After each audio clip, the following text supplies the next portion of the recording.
Hello, welcome. This is blockchainbloom, the blockchain educator. I'm Attila Pinke, and in today's video, I'm going to talk about that actually officially we are in October. 1st of October is today, and is it now the situation that October is the one which has really started? By the way, Bitcoin price surprisingly on the first day of October started to go up, and the market is feeling kind of good. On the other hand, we have a US government shutdown, so it actually happened, and what could be the consequences. I'm going to talk about that as well.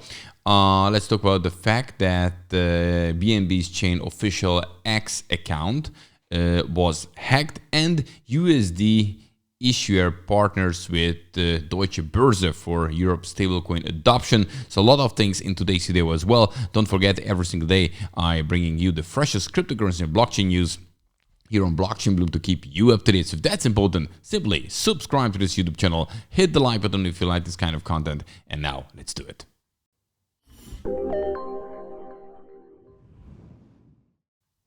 So when we're looking at the prices, we can see that the last 24 hours, things started to go up actually. Bitcoin is at 116,420 US dollar.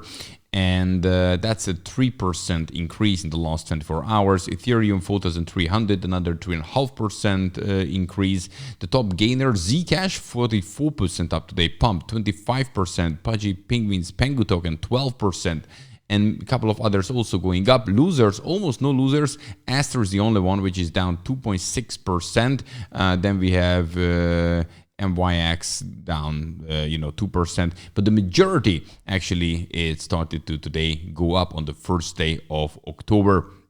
And when we're looking at the Bitcoin candlestick chart, it shows clearly now. So look here on the weekly, you can see it very well that we have this level here around 119,000-ish, where we had 1, 2, 3, 4, 5, 6 weeks, which actually couldn't break really and close above it. So we could see like some, wicks, but not the full candle above it. So that would be, I think, a very, very important level to close above it on the weekly. And we're not far from that. So let's see how the whole thing going to play out. When we're looking at here, not this one, Bitcoin dominance, it started to come back a little bit, but actually I wouldn't mind if we go a bit higher. But then if altcoin gains again momentum after Bitcoin going up, then actually this should theoretically drop.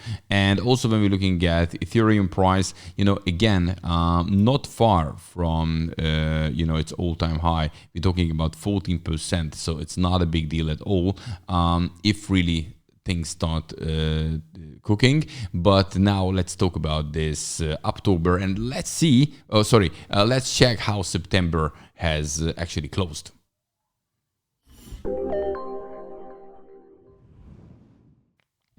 So we have here this chart, Bitcoin monthly returns, and you can see actually that our September wasn't bad at all. In the past it was a bearish month, and it had 2 bullish months since 2013, and the situation changed since 2023.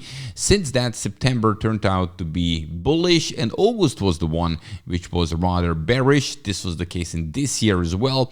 And October actually extremely well. When we're looking at Bitcoin history, the best month ever for Bitcoin. Just 2 times we had minus in October. Apart from that, the rest so far it was green, and this is what many people hoping for. One thing I would like to highlight, because in many years I have seen October starting weak, and this what you see here, numbers, it's showing the end of October. So even if the start wouldn't be that great, but actually today we have some gains. I don't know how it's going to play out. We are just the middle of the day when I'm recording this video, but actually I wouldn't be surprised if there would be some weak start for October. It still could mean theoretically that we could have a nice gains. When we're looking at fear and greed, we are in neutral, so no fear, no greed, somewhere between. People now waiting what's going to happen, how to react. When we're looking at the altcoin Bitcoin season, then we see we are closer to the altcoin season, but we are in this neutral zone between 75 and 25 at the moment at 67. When we see how usually the whole cycle plays out, then we can see that, you know, after the halving, usually 500 something days was the peak of the cycle. So in 2016, we had the halving. After that, 526 days, we had the peak. The next halving was in 2020 in May.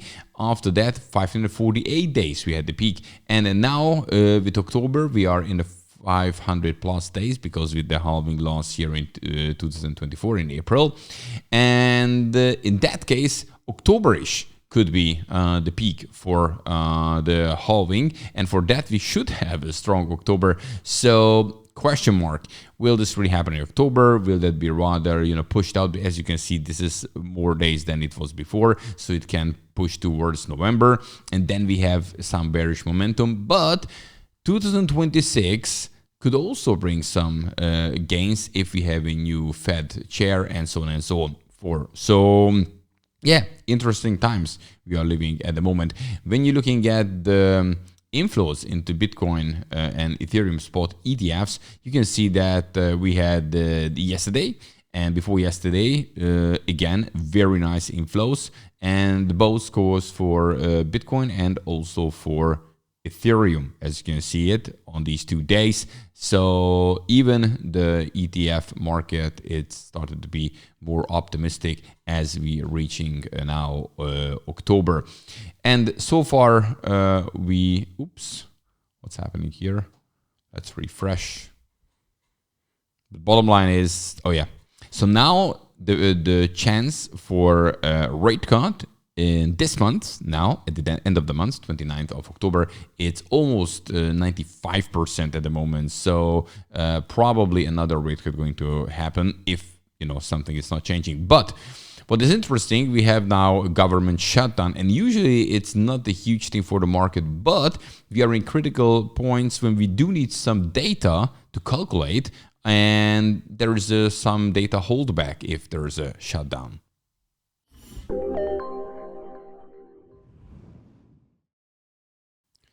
Yesterday I talked about it, that there was a big chance that, you know, both parties cannot agree, and then the government shutdown will start today, and it has started. So how long it will go, really, I don't know.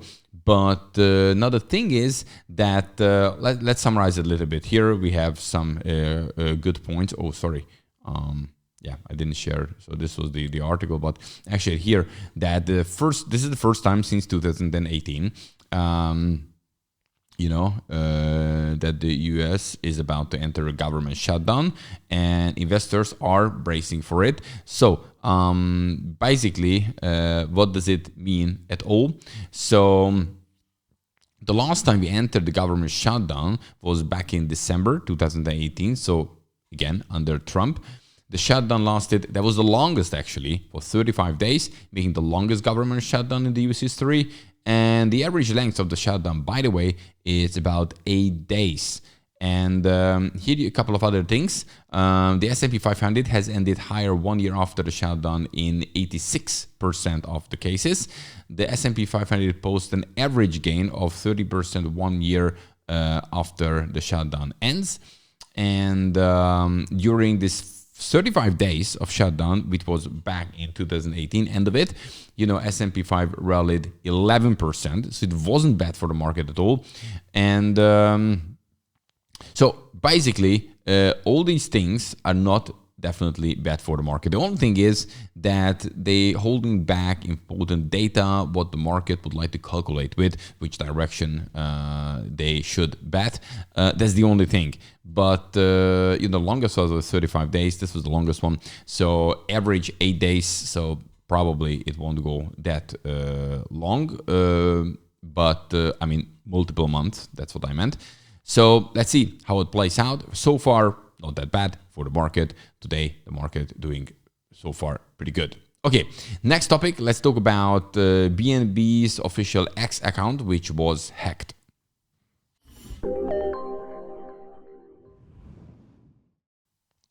So, BNB's official X account was hacked, and yeah, it has nearly 4 million followers, was compromised on Wednesday, so basically yesterday. Sorry, no, it's today. Hackers used the account to spread phishing links targeting crypto wallets. And CZ confirmed the incident and warned people that they shouldn't click on any links. It's very important. As far as I know, now they got back the control, and actually $8,000 were lost or something like that. So it wasn't that bad for those who lost money. But these things can happen. And yeah, it happened in the past, happened with the SEC as well, if you remember. And now it happened with this account too. Okay, yesterday I did talk about stablecoin pilot program, for banks and institutions using USDC and EURC. And now here are some other news. Now Deutsche Börse partners with USDT issuer.